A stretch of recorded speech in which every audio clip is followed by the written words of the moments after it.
मोहन रोजाना की तरह आज भी अपनी दुकान का सारा काम समेटकर अपने घर की ओर आ रहा था। उसका घर जो था वो गांव में था और उसकी जो दुकान थी वह शहर में थी। शहर भी नहीं बोल सकते, वो छोटा सा कस्बा था जो कि गांव के बाहर था। ज़्यादा दूर नहीं था पर था दूर। उसे आने जाने में समय लगता था क्योंकि उसके पास कोई वाहन नहीं था।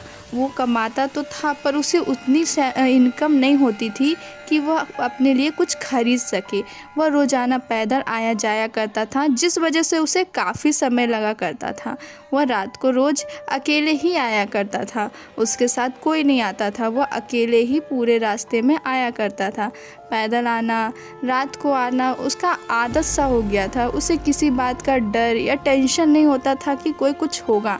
वह ऐसे ही अपने घर आता है और आराम से सो जाता है ताकि वह अगले दिन फिर से आने के लिए उठ पाए। ठीक अगले दिन सुबह जब होती है वह उठता है, उठ करके अच्छे से नहा धोआ करके फ्रेश हो जाता है और अपने काम के लिए अपनी दुकान की ओर निकल पड़ता है।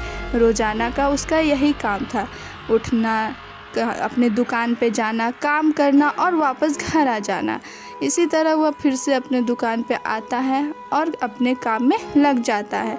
वह दुकान में बैठता है, उसके जो ग्राहक आते हैं उनसे बहुत प्यार से बातें करता है और उन्हें अपना सामान बेचता है। ऐसे ही करके उसकी ज़िंदगी कट रही थी। रोज़ का उसका यही काम था। सुबह से जब रात होती है तो वह अपने घर जाने के लिए सारा सामान समेट देता है और अपने घर जाने के लिए निकल पड़ता है। उसे जाने के लिए काफ़ी देर लगती थी।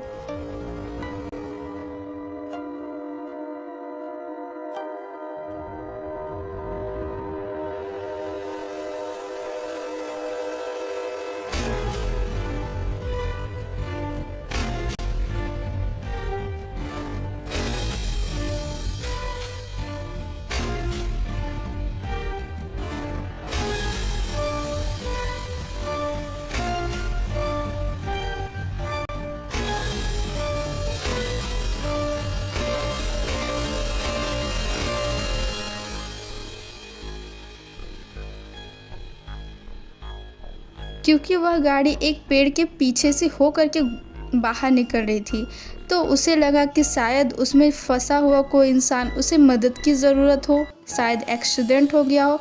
ऐसा सोचकर वह उस गाड़ी के पास जाता है तो देखता है कि उस गाड़ी में तो एक महिला बैठी है। वह अपनी इंसानियत दिखाते हुए उस महिला से उसके बारे में पूछता है कि आपको मेरी कोई मदद की ज़रूरत है। पर वो महिला अजीब तरह से उसे देख कर के हंसने लगती है।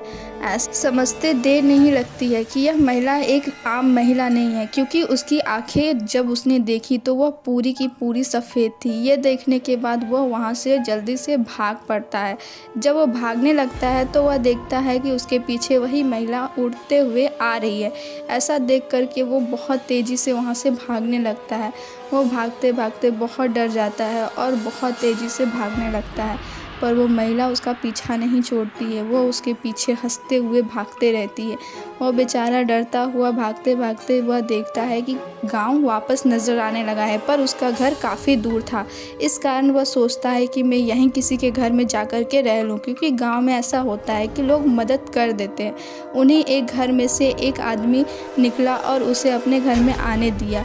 तब मोहन उस घर की खिड़की से देखता है तो उसे वो रास्ता सीधा नज़र आता है जहाँ से वह भाग रहा था, जहाँ वो गाड़ी खड़ी हुई थी। वह जब देखता है तो उसे उसकी जो रूह होती है वो काँप जाती है, क्योंकि भगवान ने ही उसे आज बचा लिया, वरना आज उसके साथ क्या होता वो सोच भी नहीं सकता। ऐसा सोच करके वो देखता है कि वो महिला अभी भी उस कार में बैठी हुई है और उसे देख हंसे जा रही है, और एक महिला जो है वो ऊपर की ओर उड़ते हुए उसे वहाँ फिर से नज़र आती है। ये सब देख करके वह काफ़ी ज़्यादा डर जाता है। वो महिला लगातार उसे घूरती रहती है और कुछ न कुछ बड़बड़ाती रहती है, जो कि उसे सुनाई तो नहीं देता, पर उसकी वो हरकत देख कर के वह वहीं से ही डर जाता है। और वह उड़ती हुई महिला जो कि आ रही थी उसके पीछे, वो महिला भी उड़ते हुए वहाँ पे उसे नज़र आती है। ये सब देख कर के मोहन दोबारा से इतनी रात के वापस नहीं आया करता था। आज उसे आने में काफ़ी देर हो गया था। आज रात के लगभग 11 बज गए थे। इस कारण वह सोचता है कि मैं अब से इतना देर नहीं करूँगा, मैं अपने टाइम से आ जाया करूँगा। मैं 8 बजे तक अपने घर आ जाया करूँगा, वरना मेरी खैर नहीं। ऐसा सोच कर के वह उसी घर में रुक जाता है और अगले दिन सोचता है कि मैं अपने घर चला जाऊँगा। ऐसा सोच कर वो उसी घर में रह जाता है और यहाँ पे ये